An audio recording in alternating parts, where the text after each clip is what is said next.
سرخط خبرها. کنایه یک مقام امارت اسلامی به ترامپ. رئیس روابط اقتصادی وزارت خارجه از ترامپ به عنوان بدترین نامزد صلح نوبل یاد کرد. افزایش 17% انتقالات از طریق بنادر ریلی افغانستان. آگاهان اقتصادی میگویند که تقویت این مسیرها به نفع اقتصاد کشور است. زیربنای اقتصادی در افغانستان شکل بگیره و سرمایه گذاری در کشور اعتبار پیدا بکنه. گشایش پروژه برق آفتابی 22.75 مگاواتی نقلو. رئیس برشنا میگوید کار روی پروژه های بزرگ دیگر در بخش تولید برق جریان دارد. بیشتر از 1200 مگاوات برق در ظرف یک سال سرمایه گذاری صورت گرفته است. و محکومیت حمله امریکا به ونزوئلا در شورای امنیت. اعضای این شورا هشدار دارند که حمله واشنگتن به کاراکاس پیامدهای منفی به نظم جهانی دارد.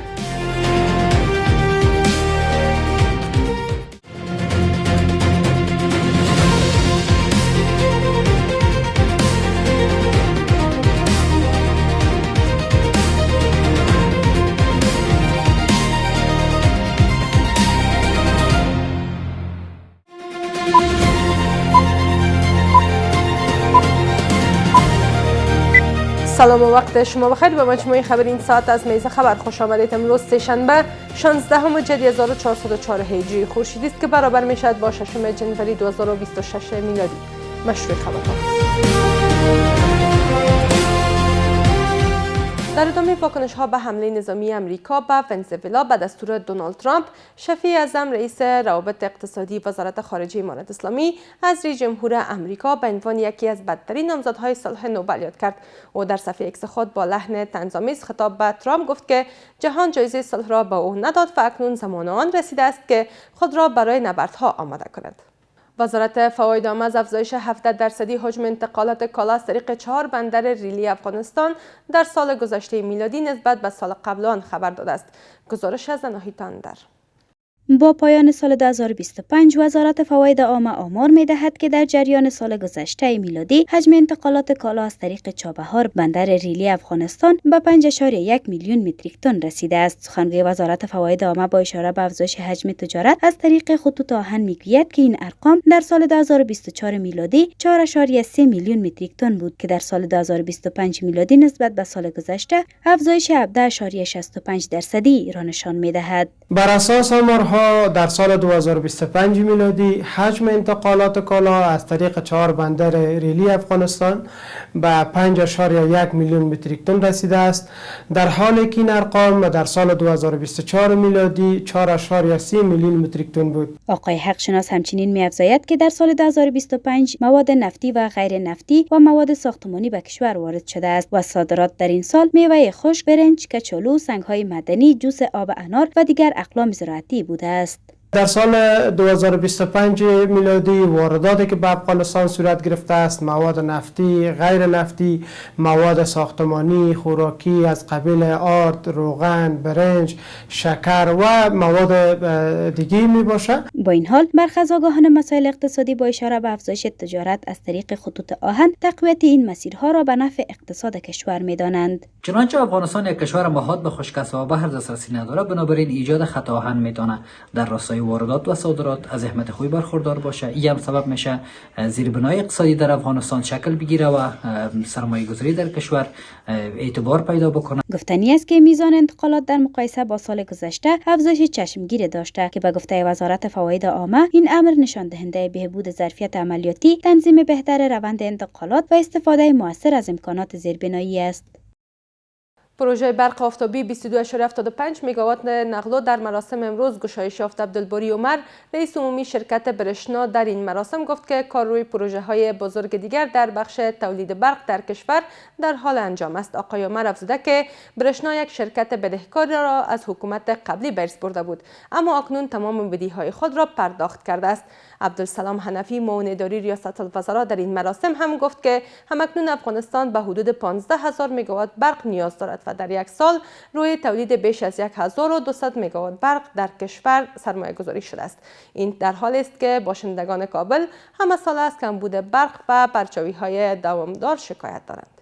چون که اوقدر برق زیاد نداریم، بناهن در مصرف برق باید مواظب باشیم و از اسراف باید جدا جلوگیری نماییم. بیشتر از 1200 مگاوات برق در ظرف یک سال سرمایه گذاری صورت گرفته است. و در خارج از کشور شورای امنیت سازمان ملل نشستی را به منظور بررسی چگونگی بازداشت نیکولاس مادورو رئیس جمهور ونزوئلا برگزار کرد. در این نشست نمایندگان شمار از کشورها اقدام آمریکا در بازداشت مادورو را خلاف قوانین بین المللی دانسته و نسبت به پیامدهای جدی آن برای نظم جهانی هشدار دادند. گزارش از اناهیتا اندر.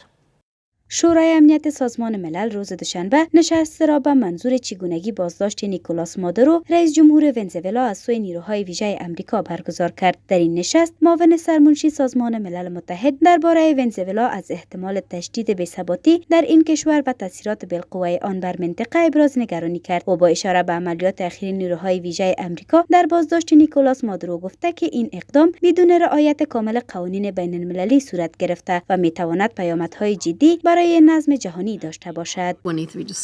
ما همچنان عمیقا نگران هستیم که در رابطه با اقدام نظامی 3 جنوری قواعد حقوق بین الملل رعایت نشده است. منشور سازمان ملل متحد تهدید یا استفاده از زور علیه تمامیت ارضی یا استقلال سیاسی هر دو دولت را ممنوع می‌سازد.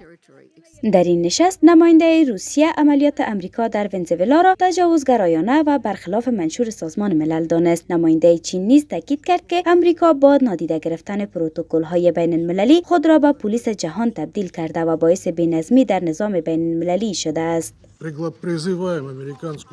هیچ گونه توجیهی برای جنایتی که ایالات متحده در کاراکاس مرتکب شده است وجود ندارد. ما با طور قاطع اقدام نظامی آمریکا علیه ونزوئلا را محکوم میکنیم. اقدامی که نقض آشکار همه اصول و هنجارهای حقوق بین الملل به شمار می رود. ما از رهبری ایالات متحده می خواهیم که فوراً رئیس جمهور منتخب ونزوئلا و همراهان او را بدون قید و شرط آزاد کند. ایالات متحده نگرانی‌های جدی جامعه بین‌المللی را نادیده گرفته با بی‌پروایی، حاکمیت، امنیت و حقوق و منافع مشروع ونزوئلا را پایمال کرده و اصول برابری حاکمیتی، عدم دخالت در امور داخلی، حل مسالمت‌آمیز اختلافات بین‌المللی و ممنوعیت استفاده از زور در روابط بین‌الملل را به طور جدی نقض کرده است. نماینده پاکستان و ایران در نشست شورای امنیت اقدام نظامی آمریکا در ونزوئلا را نقض منشور سازمان ملل و اصل حاکمیت کشورها دانست و آن را تهدید برای حقوق بین الملل و نظم جهانی دانستند. چنین اقدامات سابقه های خطرناکی ایجاد می کنند که می تواند پایه های چارچوب قانونی جهانی را تضعیف کند. این اقدامات همچنین بی‌ثباتی ایجاد می‌کنند که همان گونه که تاریخ بارها نشان داده می‌تواند منجر به نتایج غیر قابل پیش‌بینی و غیر قابل کنترل برای سالها شود. این اقدام غیرقانونی تروریسم دولتی محسوب می‌شود و نقض آشکار منشور سازمان ملل متحد به ویژه ماده 2 بخش 4 و بخش 7 و همچنین قواعد حقوق بین الملل است و یک اقدام بین المللی نادرست و کاملا تجدید شده به شمار می رود. نماینده آمریکا در نشست شورای امنیت گفته که کشورش هیچ گونه جنگ علیه ونزوئلا را آغاز نکرده و این کشور را اشغال نمی کند بلکه مادورو را به عنوان یک قاچاقچی مواد مخدر در چارچوب قانون بازداشت کرده است. همان گونه که وزیر امور خارجه روبیو گفته است هیچ جنگ علیه ونزوئلا یا مردم آن وجود ندارد. ما کشور را اشغال نمی کنیم. این یک عملیات اجرای قانون بود که در راستای کیفر خواستهای قانونی انجام شد. کیفر خواستهایی که از دهه‌ها پیش وجود داشتند.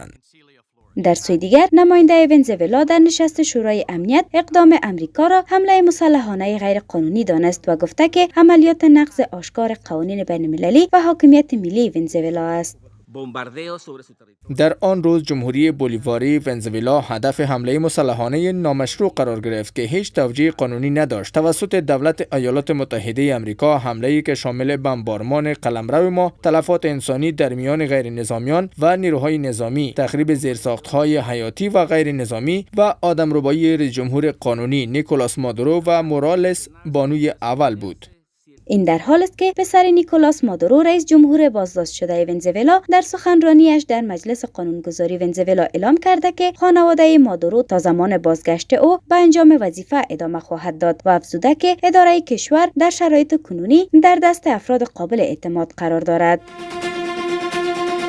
سپاسگزاری میکنم از همراهی شما. تا این دم به همین ترتیب رسیدیم به پایان مجموعه خبری این ساعت از میز خبر. تا دیدار بعد.